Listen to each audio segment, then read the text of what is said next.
Bonjour tout le monde et bienvenue à bord pour un voyage passionnant dans l'univers de l'investissement, même avec un petit capital de départ de seulement 100 dollars. Dans cette vidéo, nous allons explorer comment faire fructifier ces 100 dollars dans le marché boursier. Mais d'abord, mettons-nous à niveau avec quelques bases. Premièrement, c'est quoi la bourse? Qu'est-ce que c'est la bourse? Pour bien commencer, il est essentiel de comprendre ce qu'est réellement la bourse. Imaginez un immense marché virtuel où les entreprises mettent en vente, donc les entreprises, la Banque TD, Banque Royale, Shopify, les plus grandes entreprises canadiennes, mettent en vente des parts de leur entreprise. On appelle ça, ces parts-là, on l'appelle sur le marché boursier actions, où les investisseurs comme vous et moi peuvent les acheter. Cela permet aux entreprises de collecter des fonds pour financer leurs projets de croissance et à vous de devenir actionnaire de cette entreprise. Lorsque vous achetez une action, par exemple, vous achetez une action de la banque TD, qui par exemple se transige à 80 dollars, là vous avez acheté une action, vous devenez en fait actionnaire de cette entreprise. Vous devenez en quelque sorte propriétaire, mais selon la fraction que vous détenez. Donc c'est sûr que vous êtes un tout petit propriétaire, mais vous êtes un actionnaire, un propriétaire de cette entreprise.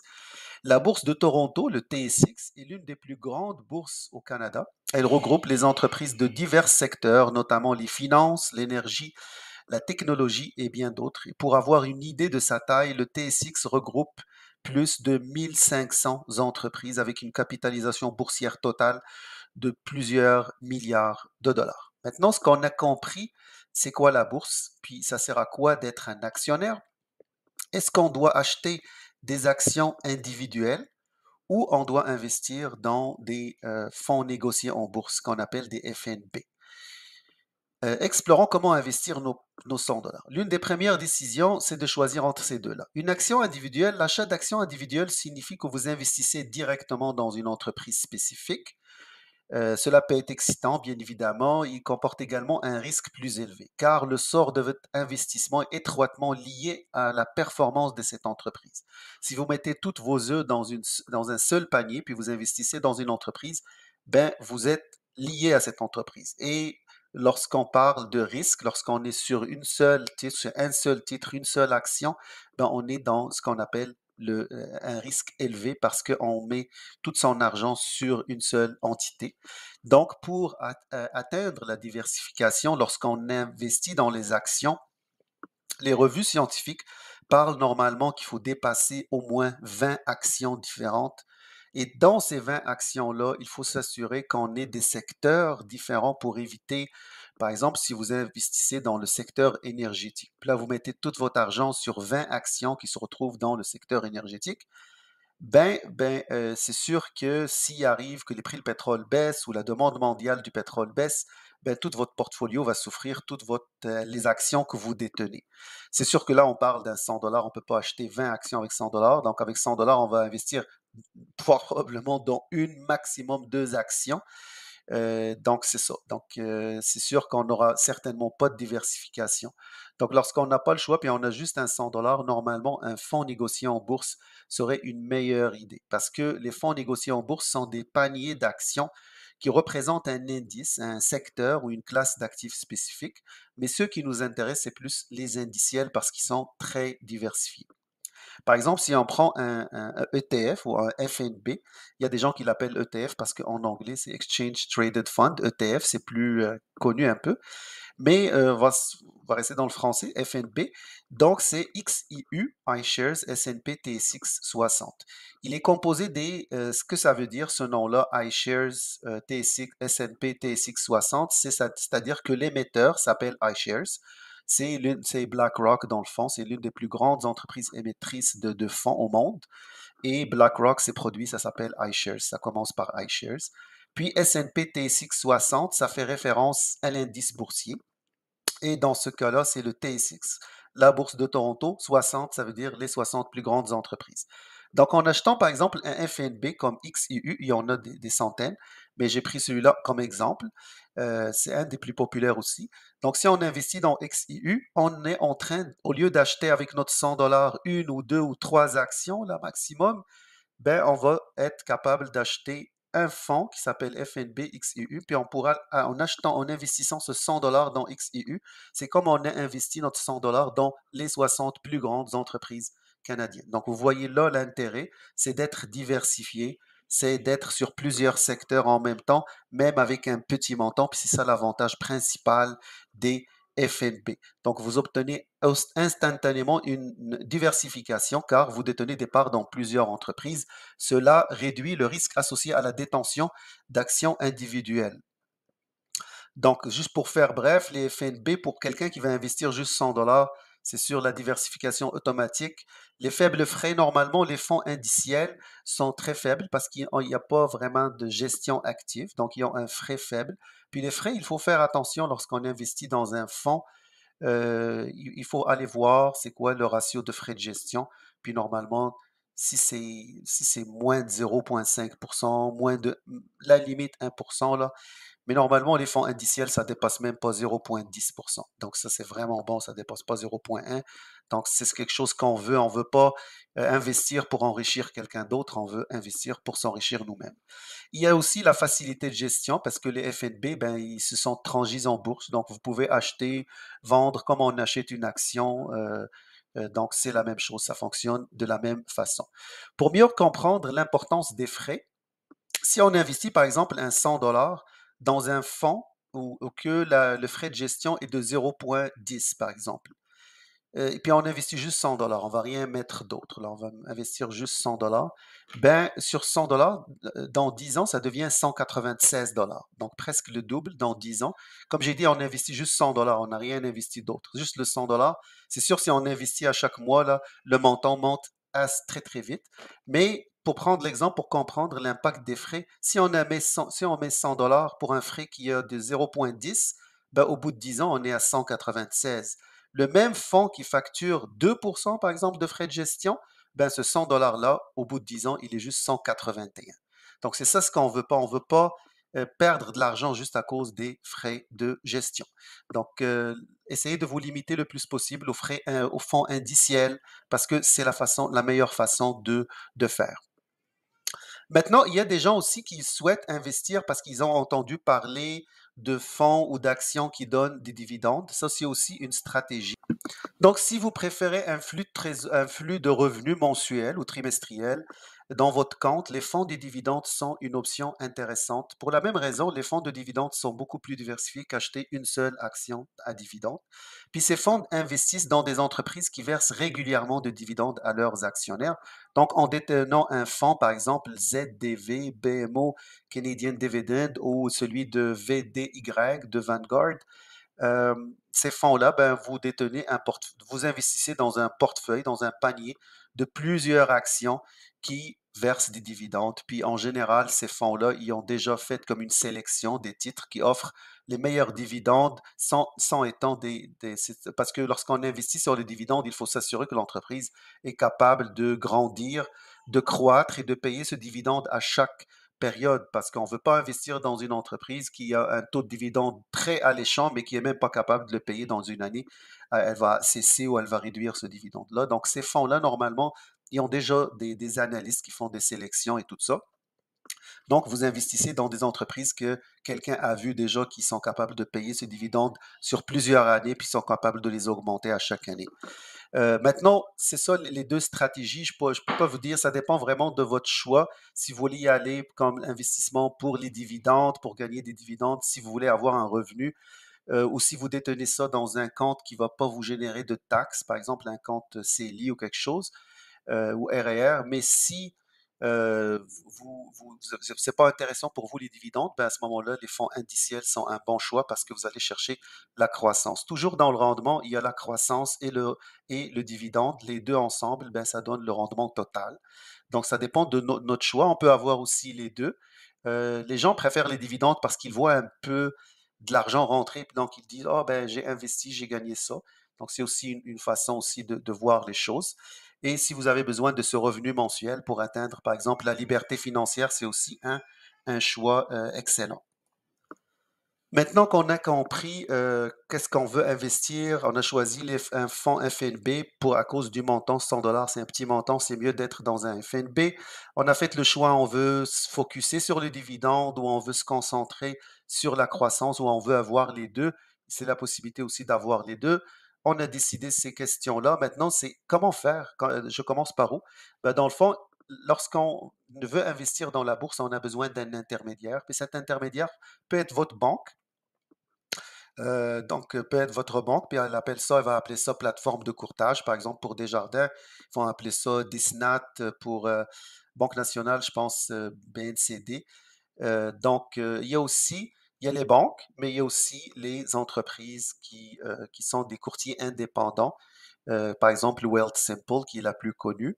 Il y a aussi d'autres, là, Qtrade et tout, mais Wealthsimple est devenu célèbre à cause qu'il ne charge pas de frais de transaction. Parce que ça, c'est aussi lorsqu'on veut investir en bourse, on doit payer un frais de transaction. Donc, vous avez essentiellement deux options principales, les grandes banques et les courtiers indépendants. Donc, les grandes banques comme RBC, TD, BMO offrent des services complets, incluant la négociation d'actions. Cependant, les grandes banques ont tendance à charger des frais de transaction plus élevés ou des frais comme ça bizarres, compte inactif, on va vous charger quelque chose. Vous n'avez pas atteint un minimum, on va vous charger quelque chose.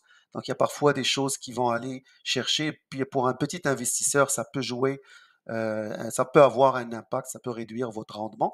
Donc, si vous avez un petit montant, c'est mieux d'y aller avec le courtier indépendant, par exemple, Wealthsimple, parce qu'il n'y a pas de frais de transaction. Cependant, il y a des grandes banques qui commencent aussi à y aller là-dedans, là, pas chargées de frais de transaction. Banque nationale, ils offrent aussi avec des conditions. Je pense Desjardins aussi, ils offrent avec des conditions. Donc, il faut juste faire attention à ça. Regardez ces offres-là, peut-être que ça va aussi vous aider. Wealthsimple, c'est fait vraiment pour un investisseur qui va acheter des actions, des FNB, mais qui ne va pas faire du trading trop souvent ou il va vraiment faire son portefeuille, puis buy and hold, donc il va le garder. C'est important donc d'avoir une vision à long terme. Puis si vous avez une vision à long terme, puis vous voulez juste acheter puis un portefeuille que vous allez modifier une fois chaque 3 4 mois ou chaque année, ben Wealthsimple, ça fait l'affaire. Vous n'avez pas besoin d'aller vers une grande banque. Les grandes banques ils ont l'avantage d'avoir plusieurs types de comptes, avoir accès à tous les types d'actions, même les petits, plus petites. Wealthsimple, ils se concentrent sur les grandes actions, sur les actions qui sont les plus connues. Puis ils offrent les comptes les plus connus aussi, REER, CELI, compte investissement. Donc, tu ne vas pas retrouver avec Wealthsimple des comptes qui sont trop spécifiques. Je pense qu'ils n'offrent pas de régime d'épargne d'études, ils offrent pas, il y a des choses qu'ils n'offrent pas, des comptes qu'ils n'offrent pas, mais ils offrent les comptes les plus utilisés par tout le monde. Donc, il y a aussi Wealthsimple, ils ont sur leur application aussi sur le téléphone, on peut faire les transactions. Pour être un client de Wealthsimple, c'est vraiment bien fait en tant qu'outil, puis il n'y a pas vraiment de frais de transaction. Il y a quelques inconvénients, mais comme j'ai dit, moi, je ne fais pas du frequent trading, je ne fais pas du trading à la longueur de la journée, donc ça ne me dérange pas Wealthsimple. Ça fait mon affaire.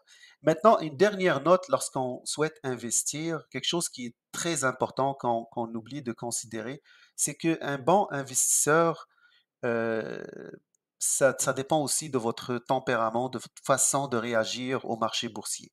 Parce que le marché boursier, on est vraiment en face de quelque chose qui est attractif, qui nous attire, puis là, on peut faire beaucoup d'erreurs. Lorsqu'on a fait, par exemple, un portefeuille, puis là, on s'est dit, je vais investir un fonds indiciel canadien, 40%, je vais investir dans un fonds indiciel américain, par exemple, euh, qui, qui, qui, par exemple, réplique le marché américain à 40%. Puis là, j'ai fait mon portefeuille et tout. Le problème qui arrive, c'est que après les émotions qui nous tentent, la première émotion, c'est la peur. La peur est l'une des émotions les plus puissantes en investissement, puis celle qui nous pousse le plus à l'erreur. Puis Warren Buffett en a parlé énormément. Le marché boursier, chez les gens patients qui n'ont pas peur, qui récoltent le fruit et les gains sur le dos des gens qui ne sont pas patients et qui ont peur à tout bout de champ.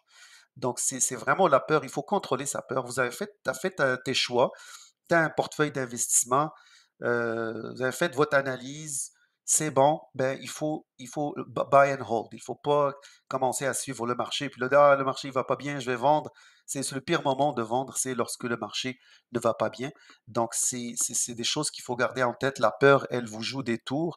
Il y a la cupidité, ça c'est le plus fréquent chez tout le monde. C'est On veut investir dans des fonds indiciels, on sait que c'est bon pour nous à long terme, on sait que c'est des bons fonds diversifiés et tout. On a l'historique qui back ce genre de fonds-là, 7% par exemple en moyenne sur les 20-30 dernières années. Mais là, il arrive que on voit une nouvelle, puis on dit, ah ben on va être riche si j'achète telle action parce qu'ils vont faire quelque chose. Euh, la cupidité, elle nous pousse les investisseurs à rechercher des rendements très élevés qui ne sont pas réalistiques et rapidement. Parfois en investissant dans des actifs risqués ou en spéculant sur les actions à la mode, là où qui sont tendance. Lorsque la cupidité prend le dessus, l'investisseur ignore tous les signaux d'avertissement et néglige la diversification de son portefeuille. Je souligne ça, là, aussitôt qu'on a pris par la cupidité, on oublie la diversification. On s'en va, on dit, ben, j'ai gagné, j'ai mis 10% de mon portefeuille, puis là, ça m'a donné tellement d'argent, je veux mettre plus que 10%, je veux mettre 20, je veux mettre 30, je veux mettre 40, mais à un moment, tu as un portefeuille qui n'est pas diversifié du tout. Puis là, une baisse arrive, puis là, on se fait ramasser. Donc, c'est sûr que la cupidité, c'est quelque chose qu'il faut très faire attention. La panique, ça, c'est vraiment, si on regarde les nouvelles chaque jour, les nouvelles boursières, il y a parfois des mouvements de panique. Et la panique est souvent pousse les investisseurs à aller vendre. Et ça, c'est une mauvaise décision à prendre. La panique survient lorsque les investisseurs sont submergés par des événements soudains et dramatiques sur les marchés. Ils peuvent prendre des décisions impulsives telles que la vente massive de leurs actifs sans tenir compte de la logique ou du plan financier à long terme. Le meilleur exemple, allez voir, je vais vous montrer ici ce qui s'est passé pour le TSX 60 ou le S&P 500. Vous allez remarquer qu'à la période de la pandémie, aussitôt que la pandémie a commencé, puis ce climat de peur a commencé, les marchés boursiers ont hyper réagi, surtout les petits investisseurs ont été pris en panique. Ils ont tous vendu, beaucoup de gens ont vendu. Le marché boursier a baissé de façon soudaine, puis ça n'a pris que 3-4 mois plus tard pour qu'on voit une remontée. Donc, quelqu'un qui n'a pas vendu ou qui a surinvesti durant cette période-là où tout le monde vendait, c'est sûr, il aurait fait des profits euh, qui dépassent les 50, 60, 70, 100% en quelques mois, car tout simplement, il a gardé la tête entre les épaules. C'est pas la fin du monde. Ça n'a rien à voir avec les entreprises. Les entreprises continuent à vendre, les entreprises continuent à donner des services, les entreprises continuent à faire des profits. Il n'y a pas raison d'être en mode panique. Il y a ça, donc ça, c'est pour la panique. Maintenant, pour le regret. Le regret peut survenir après une décision d'investissement. Les investisseurs peuvent regretter d'avoir vendu trop tôt lorsqu'une action continue de grimper ou d'avoir acheté une action qui perd de la valeur. Ce sentiment peut les pousser à prendre des décisions précipitées parce qu'on sent que on est passé à deux doigts de faire vraiment plus de profit. Donc ça nous donne ça nous joue psychologiquement des tours. Puis là, à la prochaine occasion, on devient plus cupide. On pense que là, je ne veux pas me faire avoir comme je me suis fait avoir. Ça fait 2-3 mois dans telle action, je vais y aller. Donc, il faut faire attention à ce sentiment-là de regret. Il y a aussi la surconfiance. Lorsqu'on fait comme notre petite recherche, puis là, on choisit un titre, on est tellement confiant que même si les indices commencent à sortir, qu'on n'a pas pris une bonne décision, mais on reste quand même, non, j'ai fait mes analyses, je suis tellement bon. Donc, la surconfiance, il faut vraiment faire attention parce qu'elle nous amène à prendre des risques excessifs et à oublier les analyses adéquates. L'anxiété aussi peut se manifester chez les investisseurs qui sont préoccupés par l'avenir économique ou politique.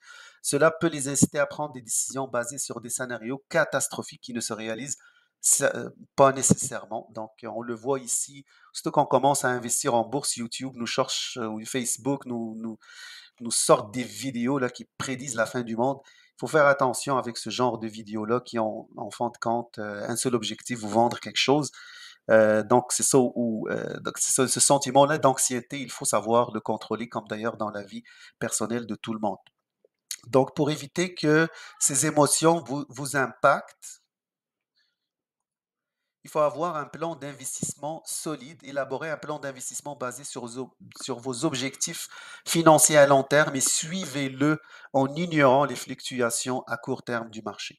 Il faut diversifier son portefeuille, c'est hyper important. La diversification réduit le risque en répartissant vos investissements sur plusieurs et différents types d'actifs. Vous aimez les bitcoins, vous y croyez, c'est correct, mais il faut que votre portefeuille soit diversifié. Il ne faut pas qu'il y ait juste du bitcoin là-dedans. Là. Donc, c'est ça qu'il faut garder en tête. Il ne faut pas juste investir tout sur une seule chose. Éduquez-vous. Plus vous comprenez les marchés financiers, les principes d'investissement, moins vous serez enclin de prendre des décisions émotionnelles. Donc ça, c'est important aussi. Consultez un conseiller financier, votre banque par exemple. Vous pouvez rencontrer votre banque pour avoir un plan de retraite. Là, faites-moi un plan de retraite. Vous prenez toutes les informations qu'il vous faut, puis après, vous pouvez investir à votre propre compte sans besoin de la banque. La banque, elle est là pour vous conseiller parce qu'à la fin de la journée, ils veulent vous rencontrer parce que vous allez anyway ouvrir un compte d'investissement ou peut-être ouvrir un compte épargne. Mais ils peuvent vous donner ces informations-là. C'est quand que tu prends ta retraite. Voici un plan. Voici ce que tu dois mettre comme à chaque mois pour atteindre cet objectif-là. Tu peux prendre cette information-là gratuitement de ta banque, puis après décider soit faire affaire avec eux ou avec un courtier indépendant, il n'y a pas de problème. Puis c'est important de faire ce genre de réunion-là parce que ces gens-là, en général, ils s'y connaissent un peu en retraite, ils s'y connaissent un peu en planification. Donc, c'est sûr qu'ils peuvent vous aider et vous guider. Mettez en place des limites. Si vous êtes enclin à réagir fortement aux fluctuations du marché, envisagez de mettre en place des ordres de vente automatiques ou des limites pour éviter de prendre des décisions impulsives. Donc, il y a des stop loss, il y a plein d'outils là, sur les courtiers, sur les plateformes de courtiers pour mettre des transactions en avance à long terme. En fin de compte, il est important de reconnaître que les émotions font partie de l'expérience d'investissement, mais en adaptant une approche réfléchie et disciplinée, surtout la discipline, vous pouvez minimiser leur impact sur vos décisions financières. Et ne soyez pas gênés, c'est tous les investisseurs, même les investisseurs les plus réputés, les plus chevronnés, ils vivent ces émotions-là à la longueur de la journée. Donc, c'est des choses qu'il faut vivre avec, surtout sur le marché boursier. Donc, j'espère que cette vidéo vous a été utile et je vous souhaite à tout le monde bonne chance dans votre démarche d'investissement. Et n'oubliez pas, si vous avez aimé le contenu, de faire un like ou share le contenu. Merci et bonne journée.